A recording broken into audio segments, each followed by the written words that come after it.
अगर आप भी उस एज ग्रुप में हैं जिस एज ग्रुप की आज हम बात करने वाले हैं यानी कि 20s में, तो ये वीडियो आपके लिए बहुत इंपॉर्टेंट होने वाली है, क्योंकि इस वीडियो के अंदर मैं ये बताऊंगा कि आप कहां इन्वेस्ट कर सकते हैं, कैसे इन्वेस्ट कर सकते हैं, कितना अमाउंट आपको इन्वेस्ट करना चाहिए और आपको पूरा प्रोसेस कैसे फॉलो करना है, बहुत ही सिंपल लैंग्वेज में, वो language which is very very easy to understand. तो चलिए स्टार्ट करते हैं आज का वीडियो। लेकिन हाँ, एक पेन और पेपर जरूर साथ लेकर बैठना, क्योंकि पेन और पेपर आपके पास होगा तो आप वो चीजें लिख पाएंगे जो मैं चाहता हूं कि आप लिखें और उसके बाद आप अपनी इन्वेस्टमेंट स्टार्ट कर सकें।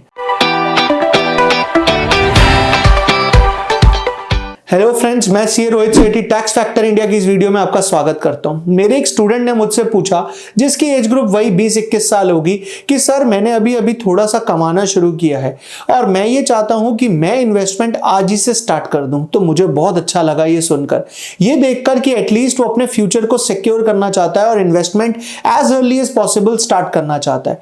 वो कहता है कि सर आप मुझे ना फॉर्मूलेज बनाकर दे दो ताकि मैं उसमें अपनी इनकम डालूं और मुझे पता लग जाए कि पूरे इस साल मुझे क्या करना है। मैंने कहा यार ये तो बहुत अच्छी बात है। तो मैंने ये सोचा कि सिर्फ उससे क्यों शेयर किया जाए, क्यों ना आप सबसे शेयर किया जाए कि अगर आप मुझे अपनी इनकम का अमाउंट बता दें। चलिए मत बताइए मुझे अमाउंट, मैं एक अमाउंट अज्यूम करके चलता हूं। आप उस अमाउंट को हटाकर आप अपनी अमाउंट डाल देना इनकम का, और उसके बाद आप देखना कि आपको कौन सी इन्वेस्टमेंट कहां करनी चाहिए, कितने की इन्वेस्टमेंट डेट्स में करनी चाहिए, कितने की स्टॉक में, कितने की म्यूचुअल फंड में, कितने की इन्वेस्टमेंट गोल्ड में करनी चाहिए और किस तरीके से इन्वेस्टमेंट करनी चाहिए, ये आपको बड़ी इजीली पता चल जाएगा। सबसे पहले हम स्टार्ट करते हैं कि सबसे पहले आपने क्या करना है। आपके पास पेन पेपर है, जैसे कि मैंने वीडियो के स्टार्टिंग में बोला था आप लेकर बैठना, तो मैं उम्मीद करता हूं कि आप पेन और पेपर लेकर बैठे होंगे।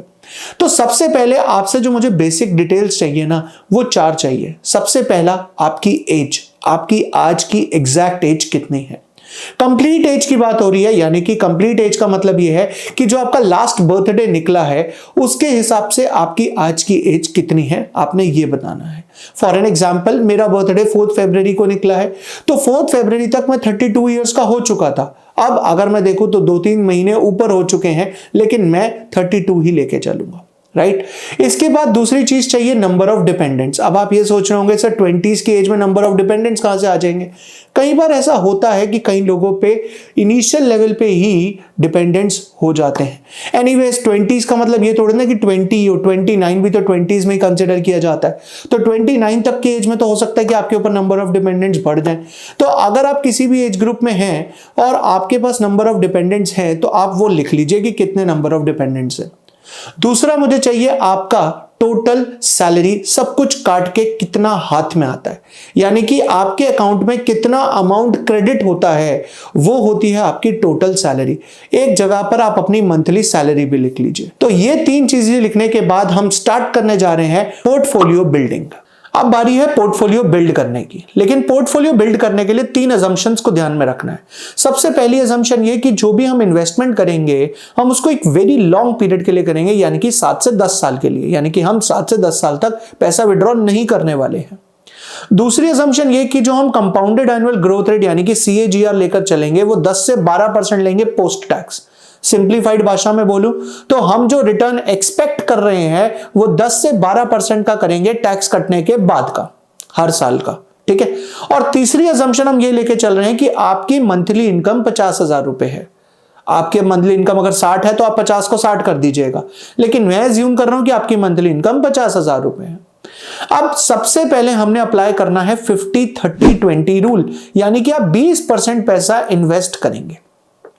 तो 50,000 का 20% होता है 10,000, आपकी मंथली इन्वेस्टमेंट आ गई 10,000 रुपए। अब ये 10,000 जो हमने इन्वेस्ट करना है, इसको हमने 2 जगह इन्वेस्ट करना है। सबसे पहला इक्विटी और दूसरा other than equity, equity and other than equity. Now the point is, ऐसे 2 जगह क्यों? डाइवर्सिफिकेशन के लिए, रिस्क को मिटिगेट यानी कि रिस्क को कम करने के लिए। रिस्क देखो खत्म नहीं हो सकता, रिस्क कम हो सकता है। रिस्क को कम करने के लिए हम इक्विटी और अदर देन इक्विटी दोनों सोर्स में इन्वेस्ट करते हैं, राइट। इसके बाद बात यह आती है कि किस रेशो में इन्वेस्ट करेंगे, यानी कि इक्विटी में कितना इन्वेस्ट करें और अदर देन इक्विटी कितना इन्वेस्ट करें। उसके लिए हम क्या करेंगे, हम 100 माइनस एज रूल लगाएंगे। 100 माइनस एज रूल ये कहता है कि लेट्स से आपकी एज 25 ईयर्स है, 25 साल की एज है आपकी, तो आप 100 में से 25 को माइनस कर दीजिए, कितना आता है 75।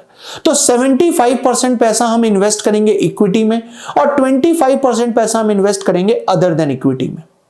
इसका मतलब 7500 इन्वेस्ट हो गया इक्विटी में और 25% इन्वेस्ट हो जाएगा अदर देन इक्विटी।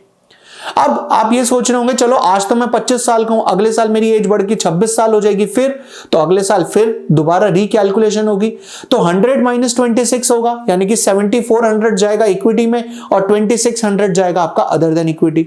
और हो सकता है इनकम रिवाइज हो, तो इनकम रिवाइज होने से जो 50-30-20 का रूल है उसमें से भी अमाउंट डिफरेंट निकलेगा। तो मैं आपको बेसिकली पहले ईयर का बता रहा हूं, नेक्स्ट ईयर आप इसको खुद चेंज करते रहेंगे। तभी मैंने आपको बोला था पेन पेपर लेकर बैठना, क्योंकि जब आप नेक्स्ट टाइम कैलकुलेशन करेंगे तो ये पेन पेपर लेकर जो आज आप बैठे हैं ये आपकी बहुत हेल्प करेगा। तो फिलहाल हमने ये डिसाइड कर लिया कि 50,000 ही इनकम है हमारी मंथली, उसमें से 10,000 हमने इन्वेस्ट करना है, 10,000 में से 7,500 जाएगा इक्विटी में और 2,500 जाएगा हमारा अदर देन इक्विटी में। अब आगे बढ़ते हैं। आगे बढ़ने के लिए अब हमने ये देखना है कि जो 7,500 हमारा इक्विटी में जाएगा, जो 7,500 हमारा इक्विटी में जाएगा ये किस तरीके से जाएगा, यानी कि हम डायरेक्ट खुद स्टॉक में इन्वेस्ट करेंगे या हम इसके बदले म्यूचुअल फंड्स खरीदेंगे।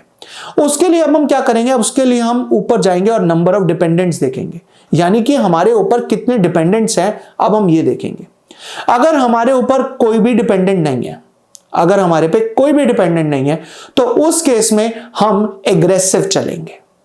अभी बताऊंगा एग्रेसिव का मतलब क्या होता है। अगर हमारे ऊपर एक डिपेंडेंट है तो हम मॉडरेट होके चलेंगे, अगर हमारे पास 2 या 2 से ज्यादा नंबर ऑफ डिपेंडेंट्स हो जाते हैं तो हम कंजर्वेटिव अप्रोच लेते हैं। Aggressive, moderate, conservative. एग्रेसिव का मतलब यह है कि जो 7500 हमने इन्वेस्ट करने का सोचा है इक्विटी में उसको हम डिवाइड करेंगे 60-40 की रेशियो में। मॉडरेट के केस में हम 50-50 की रेशियो में डिवाइड करेंगे और कंजर्वेटिव के केस में हम 40-60 की रेशियो में डिवाइड करेंगे। 60-40, 50-50, 40-60। इसका मतलब यह हुआ कि एग्रेसिव में जब हमने 60-40 लिया तो 7500 का 60%, 7500 का 60% जो है यानी कि 4500 वो हम इन्वेस्ट करेंगे डायरेक्ट खुद स्टॉक्स में और बाकी बचा हुआ जो 3000 है वो हम म्यूचुअल फंड्स के थ्रू करेंगे। सिमिलरली अगर आप मॉडरेटली चल रहे हैं तो 50-50 के केस में आप 3750 डायरेक्ट इन्वेस्ट करोगे और 3750 आप म्यूचुअल फंड में इन्वेस्ट करोगे।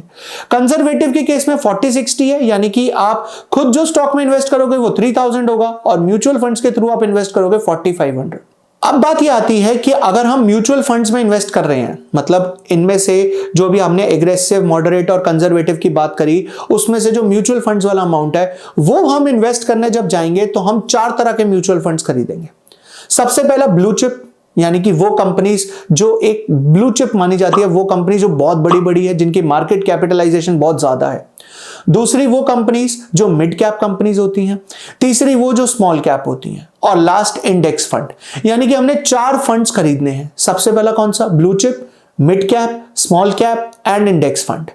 ये चारों फंड्स खरीदने हैं हमने, लेकिन कौन सी कंपनी के खरीदने हैं, यानी कि इंडेक्स फंड हमने जो लेना है वो HDFC का लेना है या फिर हमने एक्सिस का लेना है या हमने कौन सी कंपनी का लेना है, ये डिसाइड करने के लिए हम एक अलग से वीडियो बनाएंगे, आप उस वीडियो को जरूर देखना। लेकिन फिलहाल मैंने आपको ये बता दिया कि म्यूचुअल फंड्स में जब भी हम इन्वेस्ट करने जाएंगे तो हम 4 तरह के म्यूचुअल फंड खरीदेंगे।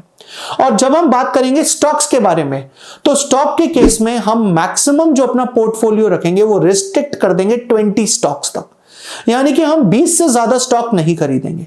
और ये 20 स्टॉक खरीदते समय भी हमें एक बात को खास ध्यान रखना है, दैट इज डाइवर्सिफिकेशन।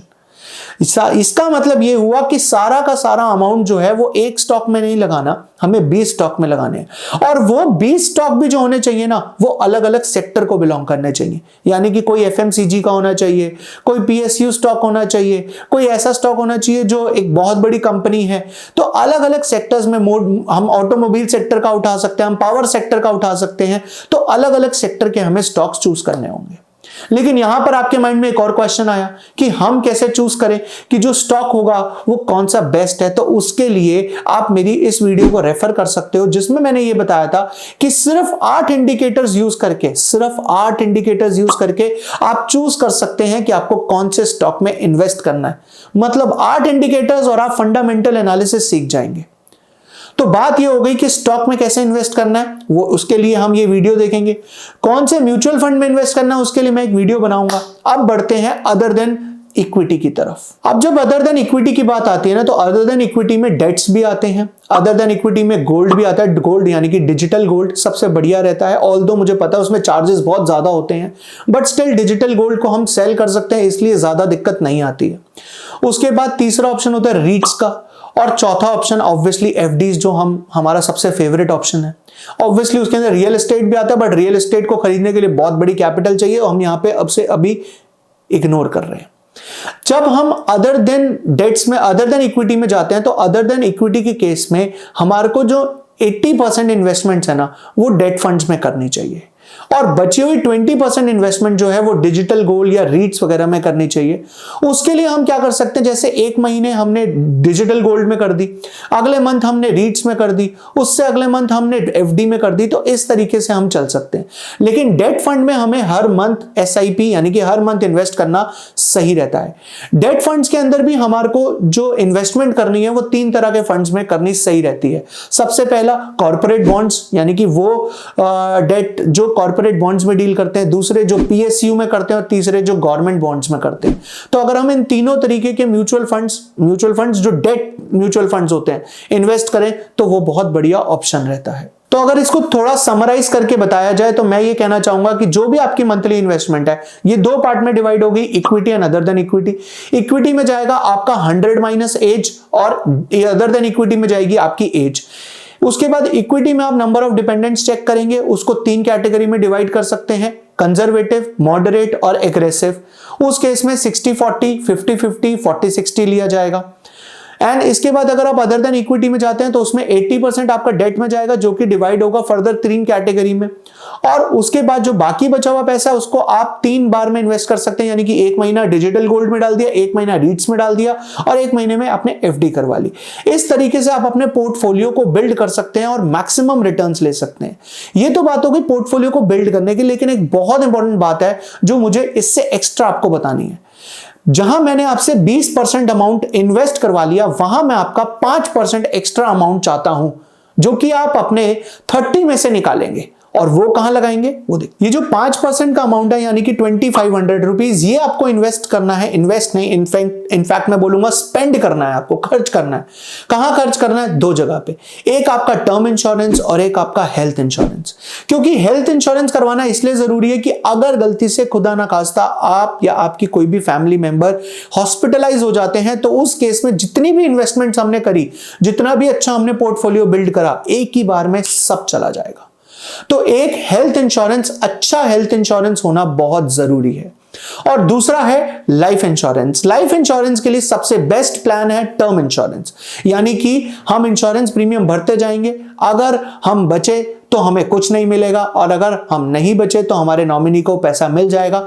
इससे आप अपने आप को सिक्योर करते हो। लेकिन कई लोगों का डाउट ये आता है कि मान लो मेरे ऊपर कोई डिपेंडेंट नहीं है तो मैं टर्म इंश्योरेंस क्यों लूं? देखिए, आज आप पे डिपेंडेंट नहीं है, लेकिन फ्यूचर में कोई ना कोई आप पे डिपेंडेंट होगा। आप अगर आज टर्म इंश्योरेंस नहीं खरीदेंगे, फ्यूचर में आज से 10 साल बाद जाकर खरीदेंगे, तो जो आपका प्रीमियम का अमाउंट होगा ना, वो काफी बढ़ चुका होगा। क्योंकि जितनी छोटी एज पे अगर हम टर्म इंश्योरेंस परचेज कर लेते हैं, उतनी एज पर प्रीमियम का अमाउंट हमें कम देना पड़ता है। जैसे जैसे हमारी एज बढ़ती जाएगी, हमें प्रीमियम का अमाउंट ज्यादा देना पड़ेगा, जिससे हमारे प्रीमियम का इतना लॉस हो जाएगा कि हमारे को टर्म इंश्योरेंस लिया या ना लिया एक बराबर माना जाएगा। तो टर्म इंश्योरेंस लेना बहुत जरूरी है और हेल्थ इंश्योरेंस लेना बहुत जरूरी है। लेकिन आप ये जो 5% है, ये 20 में से नहीं, जो 30 जो आप अपनी वांट्स को सेटिस्फाई करने के लिए रख रहे थे उसमें से निकालें। तो दोस्तों आशा करता हूं कि आज जो मैंने आपको पोर्टफोलियो बड़ी इजी लैंग्वेज में समझाया और आपको समझ आ गया होगा कि आप अगर 20 साल की उम्र में हैं या 20 साल के आसपास हैं तो कैसे इजीली आप अपना पोर्टफोलियो बिल्ड कर सकते हैं। अगर इससे रिलेटेड आपके कोई भी डाउट है आप कमेंट बॉक्स में कमेंट करके मुझे बता सकते हैं या फिर आप मेरे मोबाइल नंबर पर मुझे मैसेज करके भी मुझसे पूछ सकते हैं, मैं आपका आंसर जरूर करूंगा। और हां, अगर कोई भी टॉपिक पे आप चाहते हैं कि मैं वीडियो बनाऊं तो आप उस टॉपिक को भी कमेंट बॉक्स में कमेंट करके बता सकते हैं। इस वीडियो को अपने सभी फ्रेंड से शेयर करना ना भूलें। कमेंट करके बताएं कि आपको वीडियो कैसा लगा। लाइक करें, शेयर करें, सब्सक्राइब करें। Bye bye.